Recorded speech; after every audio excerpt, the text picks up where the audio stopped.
Hi everyone, I'm Madam Tawa here. This week's lesson is actually continuation from previous lesson. So we are still in chapter 2, cellular respiration. So at the end of this video, you should be able to explain the electron transport chain and oxidative phosphorylation. So this is the overall process of cellular respiration. Cellular respiration is an aerobic respiration which requires oxygen.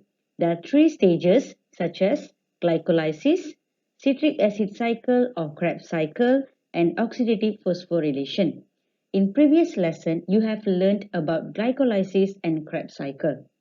So generally, glycolysis means the breakdown of glucose into pyruvate. So the byproducts of glycolysis are 2-ATP, 2-NADH, and 2-pyruvate.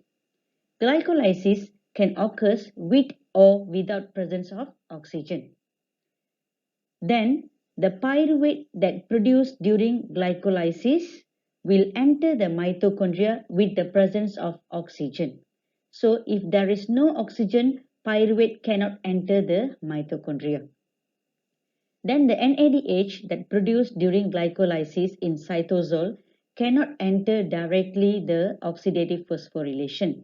So the NADH that produced during glycolysis in cytosol, they enter the oxidative phosphorylation through shuttle system. Then the pyruvate enter the mitochondria with the presence of oxygen will undergo the link reaction in mitochondria. Pyruvate must be converted into acetyl-CoA through link reaction. Then only the acetyl-CoA can enter the Krebs cycle. So during conversion of pyruvate into acetyl-CoA, there are 2-NADH produced. Then citric acid cycle, the byproducts are 4 carbon dioxide, 6 NADH, 2 FADH2 and 2 ATP. However, NADH and FADH2 that produced during Krebs cycle only can enter the oxidative phosphorylation for ATP synthesis. Oxidative phosphorylation is the third stage in cellular respiration, which involves electron transport chain, chemiosmosis, and ATP synthesis. Oxidative phosphorylation generates the majority of ATP in aerobic respiration when compared with glycolysis and Krebs cycle. There are a total of 26 or 28 ATPs will produce during oxidative phosphorylation. However, in glycolysis, there are 2 ATP will produce. In Krebs cycle, there are 2 ATP only will produce. So this is the overview of oxidative phosphorylation.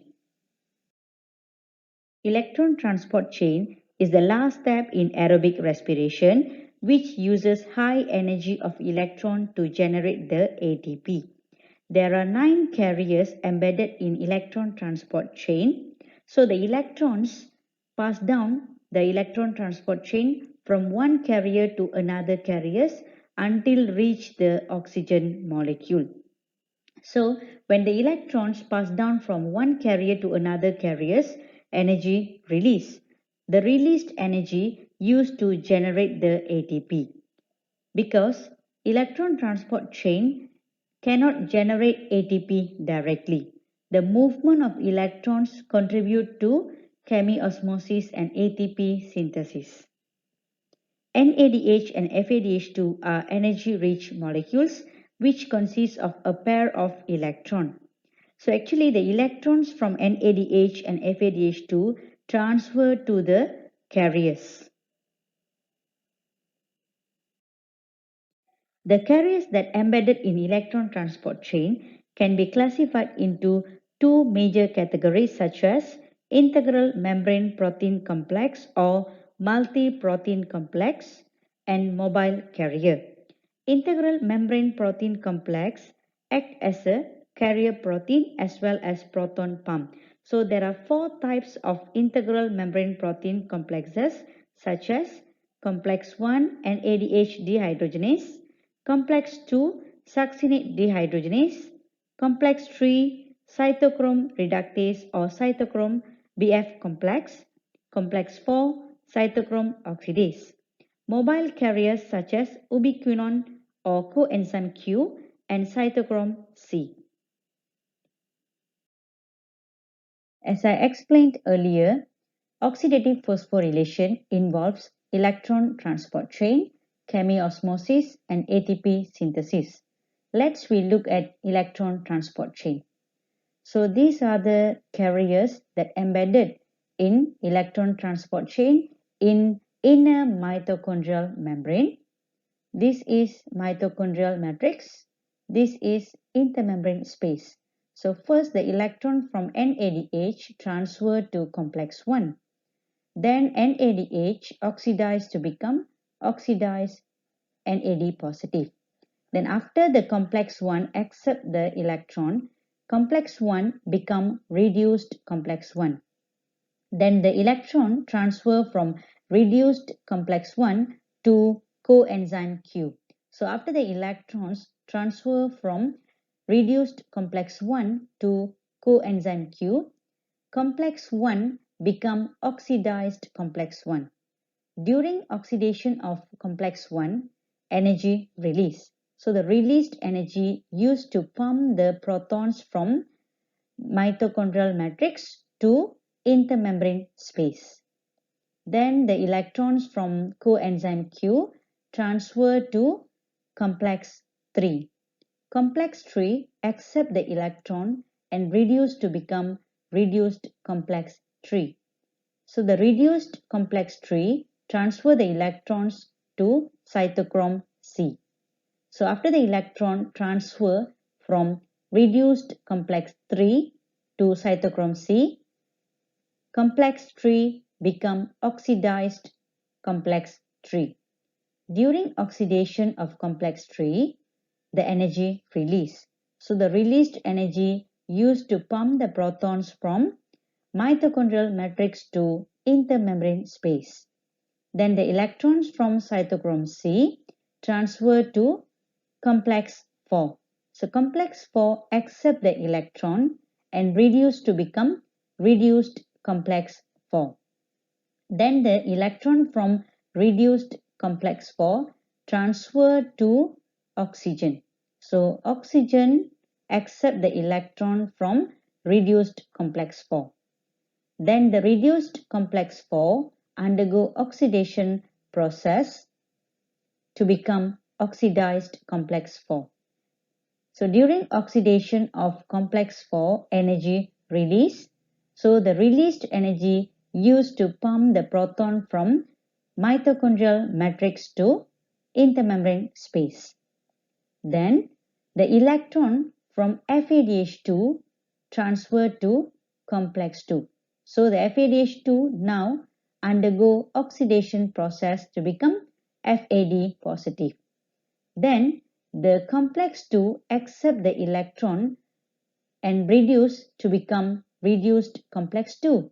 So the reduced complex 2 transfer the electron to coenzyme Q. So after the electron transfer from reduced complex 2 to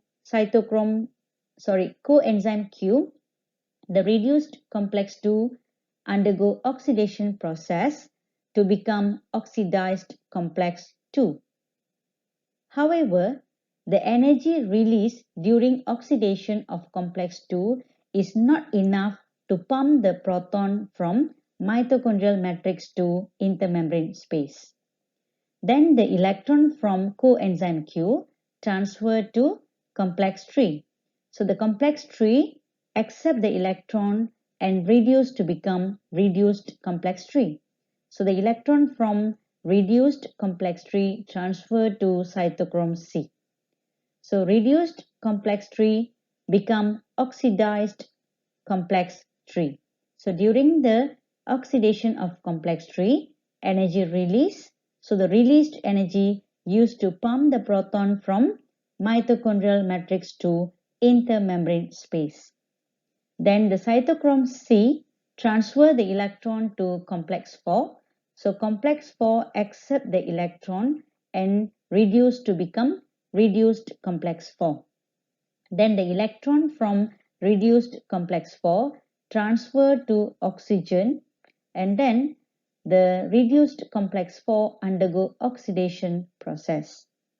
So oxidation of complex 1 coupling with pumping of proton from mitochondrial matrix to intermembrane space.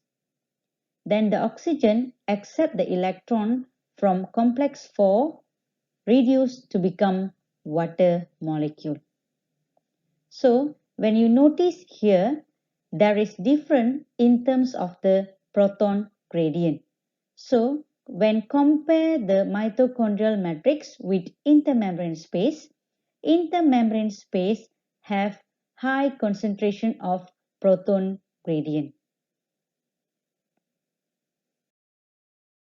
So these are the 9 carriers that embedded in electron transport chain. So actually the electrons can move along the series of electron carriers because of the difference in terms of their electronegativity. The carrier has a high electronegativity compared than the carrier before. Therefore, the electrons are pulled downhill toward the oxygen, which act as a final electron acceptor and also has the highest electronegativity.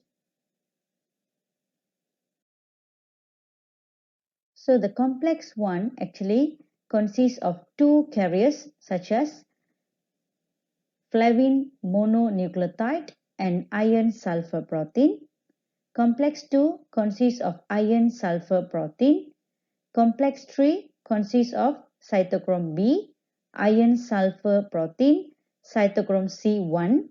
Complex 4 consists of cytochrome A and cytochrome A3. Electron transport chain actually followed by chemiosmosis.